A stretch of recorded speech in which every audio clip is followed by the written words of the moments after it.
ሰላም የተከበራችሁና የተወደዳችሁ የቻናል ቤተሰቦች እንዴት ናችሁ? ደህና ናችሁ? ሁሉ አማን ነው? ሁሉ ሰላም ነው? እኔ በጣም ደህና ነኝ። ትንሽ ተጠፋፋን መሰለኝ፣ ግን እንደጠፋው አልቀረሁም፣ ተመልሻለሁኝ። ዛሬ በአዲስ ቪዲዮ የመጣ ነው። የት ነው? ታች ኡምናን የሐጀልዮ መስጂድና መካነ መቃብር እዚህ ትገኛል ማለት ነው። እዚህ መተን መስጂድ እናያለን፣ መካነ መቃብራቸው እናያለን፣ ታሪኩን እናያለን፣ እንጎበኛለን ማለት ነው። ሐጀልዮ ማለት እንደምታውቁት የስልጤን ማህበረሰብ አንስተን ሐጀልዮን አለማንሳት አይቻልም። እንዲሁም ደግሞ የሐጀልዮ ታሪክ ከተነሳ ደግሞ ግልጽ ጉዳይ ነው፣ የስልጤ የሚነሳበት ነገር ነው ማለት ነው። እሳቸው በነገራችን ላይ ለዚህ ማህበረሰብ ብቻ ሳይሆን እንደ አጠቃላይ እንደ ታላቅ ሰው ያለፉበት መንገድ የሰሩት ታሪክ ትልቅ ግንዛቤ የምንወስድበት ነው። እንደምታውቁት ሐጀልዮ የተወለዱት አረብ ሀገር ነው። ከዛ ሀገር ተነስተው መጥቶ በማያውቁት ሀገር ባላደጉበት ሀገር እዚሁ መጥቶ ይህን ያክል ተደራጀ በጠንካራ እምነት መሰረት ያለው ማህበረሰብ ገንብቶ ያለፉ ሰው ናቸው። እሳቸውን ታሪክ ማወቅ ኤቭሪ ሰው ተምሳሌት የሚሆንና ሞዴል የሚሆን ነገር ነው። የስልጤ ማህበረሰብ ደግሞ ይህን ቦታ መጥቶ ማየት መቻል አለበት ብዬ አስባለሁ። ምክንያቱም ሐጀልዮ መስጂድ ማየት ማለት እንዲሁ ጉብኝት አይደለም። ሐጀልዮ መስጂድ ማየት ማለት የወላጅ ቤት እንደመምጣት ነው። አባሹ ይህ የጉብኝት ቦታችሁ ብቻ ሳይሆን የወለዳችሁበት መሰረታችሁ ቤታችሁ ነውና ይሄን ቦታ መጣችሁ መጎብኘት ማየት ይኖርባችኋል ማለት ነው። ወደ መስጂዱ ሄደን ያለውን ነገር እናያለን።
ላይ የምንገኘው ታች ኡምናን ቀበሌ የሚገኘው የሐጀልዮ መስጂድና መካነ መቃብር ነው ማለት ነው።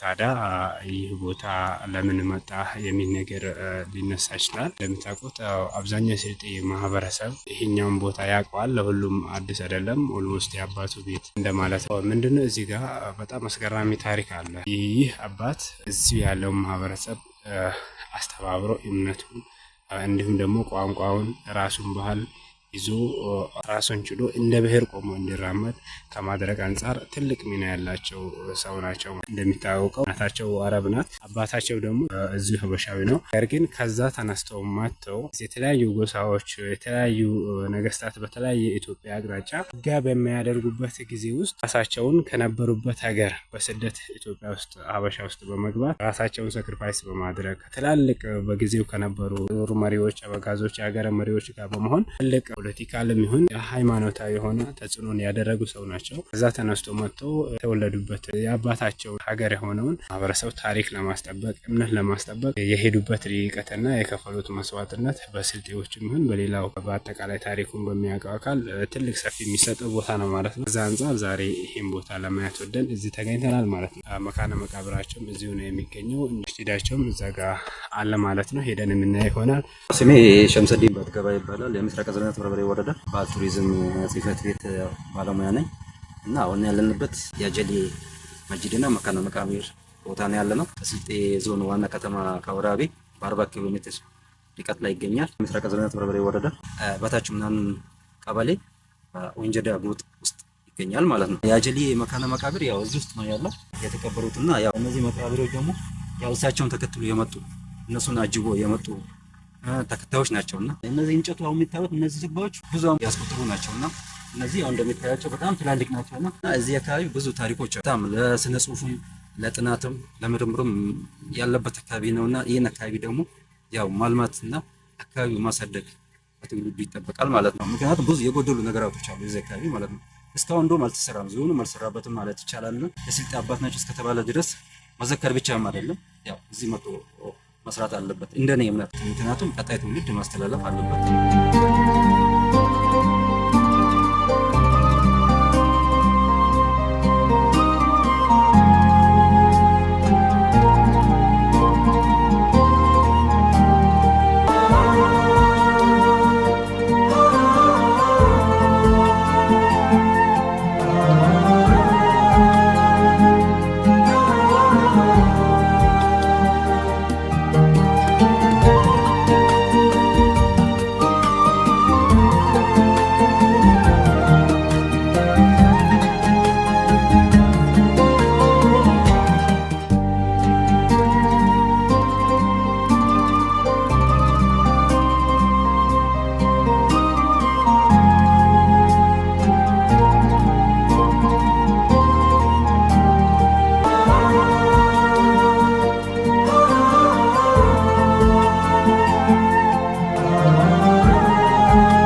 ይህም ቦታ ከማየት ባለፈ ብዙ ታሪክ አለበት። እንደ ስልጤ ማህበረሰብ ፋውንዴሽን መሰረቱ ያለው እዚህ ነው። ስልጤን አንስተን ሀጀሌ መተው አንችልም። እዚህ ጋር ስንመጣ ታሪክ እንማራለን። ትላንትን ማየት እንችላለን።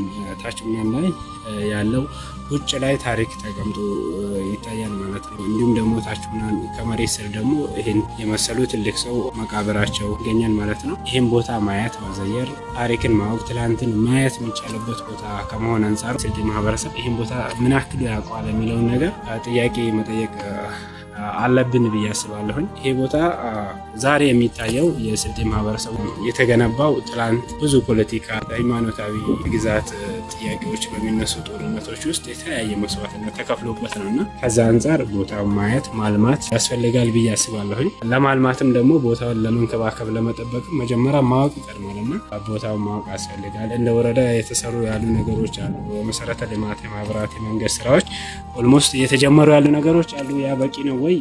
የተሰራ መሄድ አለበት ከዚህ በላይ። አንዳንድ ቦታዎች አሁንም ክረምት ላይ መኪና ለመግባት ትንሽ ቻሌንጅ የሚያደርግ ሁኔታ አለ። ሆኖም ግን ያ ከመጎብኘት ታሪክን ከማወቅ ሊያስቆም አይችልም። ያ ደግሞ እዚህ ከማህበረሰቡ አቅም በላይ የሚሆን ነገር አይደለም። እሳቸው ይህን ማህበረሰብ ራሱን፣ ሃይማኖቱን፣ ቋንቋውን ጠብቆ እንዲኖር ከከፈሉት መስዋዕትነት አንጻር ሲታይ አሁን እሳቸውን ቅርስ መጠበቅና ለቀጣዩ ትውልድ ከማስተላለፍ አንጻር ብዙ መስዋዕትነት ብንከፍል የእነሱን ግማሽም ሊሆን የሚችል አይደለም። ቀጣዩም ጄኔሬሽን ደግሞ የሚጠይቅበት ነው። አሁንም የተሰሩ ያሉ ነገሮች አለ። ብዙዎች በግልም ይሁን ተቋሙም በኮሚቴም ደረጃ ብዙ መስዋዕትነት የተከፈለበት ያለ ሁኔታ አውቃለሁ። ነገር ግን ከዛ በላይ የሆኑ ነገሮችን አሁንም መስራት ይጠበቅብናል የሚለውን ለማንሳት ነው። እዚህ ቦታ ላይ ሲመጣ በእውነቱ ለመናገር እምነት ይታያል፣ ታሪክ ይታያል፣ እንዲሁም ደግሞ የትላንት ይታያል። ከዛ ባለፈ ደግሞ ራሳቸው የሚታደሱበት ቦታው ደግሞ እንደ ታሪክም ብቻ ሳይሆን እንደ መዝናኛ የሚታዩ ጂኦግራፊካሊ ይሄን ቦታ ሲመርጡት እሳቸውም በጊዜ የነበረው ጠላት የተለያዩ የጎሳ የሃይማኖት የተለያዩ ጦርነቶች በየመስመሩ ይበዛ ነበርና ከዛ አንጻር ራሳቸውን ዲፌንድ ለማድረግ ማህበረሰባቸውን ለመጠበቅ የተሻለ ቦታ ነው ብሎ ያሰቡት ነው። በኋላ እንደሚታዩ ተራራ አለ። እዛ ተራራዎች ላይ የተለያዩ ዋሻዎች አሉ። ከመጎብኘት ታሪክን ከማወቅ ባለፈ መታችሁ ደግሞ የምትደበሩበት አይደለም። አካባቢ እጅግ ነው የሚያምረው፣ በጣም ነው የሚያምረው ቦታው። በኋላ ያለው ቪው ተራራው እንደገና ደግሞ ከዛ ወጣችሁ ወደዚህ ያለውን እይታ ስታዩት በጣም ነው ደስ የሚለው እና ቦታውን ማየትም ከዛ በተጨማሪ ያለውን ነገር ልማታዊ የሆኑ ነገሮች ላይ መሳተፍ መንከባከብ በጣም አሪፍ ነው ማለት ነው።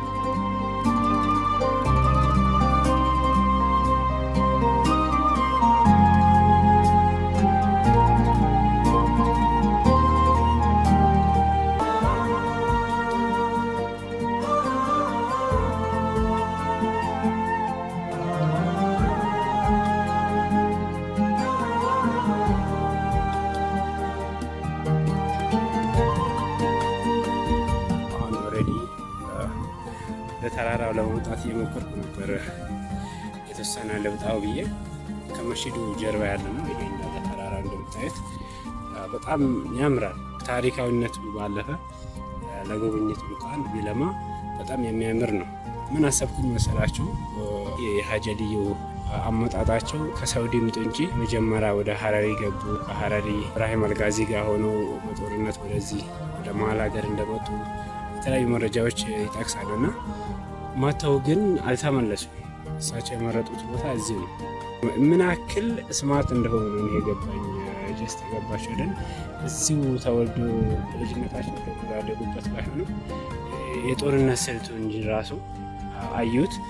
ሰርቫይቭ ሊያደርጉ የሚችሉ ማህበረሰባቸው ሰርቫይቭ ሊያደርጉ የሚችለውን ታርጌት ኤሪያ መርጦ በጂኦግራፊካል አቀማመጡ መርጦ ይህም ቦታ ላይ ነው መስፈር የፈለጉት፣ እዚህ ቦታ ላይ መሆን የፈለጉት እና እነሱ ጀርባቸውን ይህን ተራራ አድርጎ መስጂዳቸውን እዚህ አድርጎ ማህበረሰባቸውን እያስተማሩ ዲንንም በዙሪያ የነበረውን ፖለቲካ ሁኔታ ለመቆጣጠርም የተለያዩ ነገስታት ልጆቻቸውን የዳር ዙሪያቸውን ሰላም ለማስጠበቅ ጂኦግራፊካል የቦታ መረጣቸው በጣም ይገርም ነው። ይሄ ኦልሬዲ ለጠላት እኔ ጦርነት ሳይንቲስት አይደለሁም፣ ጦርነት ማቅሶ አይደለሁም። ሆኖም ግን ዝም ብዬ ሳስበው በጣም ሀርድ ነው። እዚህ ሆነን ታች ኤቭሪቲንግ ምን አይነት እንቅስቃሴ እንዳለ ማየት ይቻላል። ወደዚያ ያለውን አካባቢ እዚህ ሆናችሁ ከታች ያለውን እንቅስቃሴ ማየት ይቻላል። ከዛ ባለፈ ደግሞ ለማጥቃትም በጣም ምቹ ነው ብዬ አስባለሁ። ይህም ቦታ ያለ ምክንያት አይደለም የመረጡት። ሆን ብለው አስቡበት ራሳቸውንና ማህበረሰቡን ሰርቫይቭ ለማድረግ ለመጠበቅ ጂኦግራፊካሊ አሪፍ ነው ብለው ያሰቡትን ቦታ አማርጠው ነው።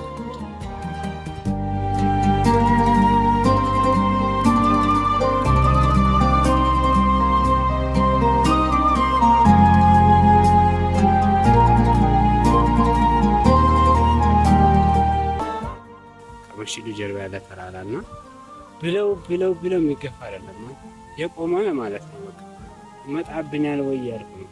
አሁን ወደ ላይ የወጣው የተወሰነ ሄድኩኝ ግን አልቻልኩም። ደከመኝ፣ ወደኩላችሁ ተዘረረ ያለው ኦልሬዲ። ግን ወድቄ መሆን ያሰጋኝ ያለው ነገር ምንድነው? ይመጣብኛል ወይ ነው። በጣም ያስፈራል። የተራራው ከፍታው ነገራችሁ፣ የተራራ በጣም ከፍ ያለ ነው። ተመልከቱ። የቆመ ኦልሬዲ የቆመ ዳገት ነው፣ ግን ደስ ይላል። የወጣ ነው ቢሆን እያደከመም ቢሆን ሞራል ይሰጣል። በጣም ውበት አለው።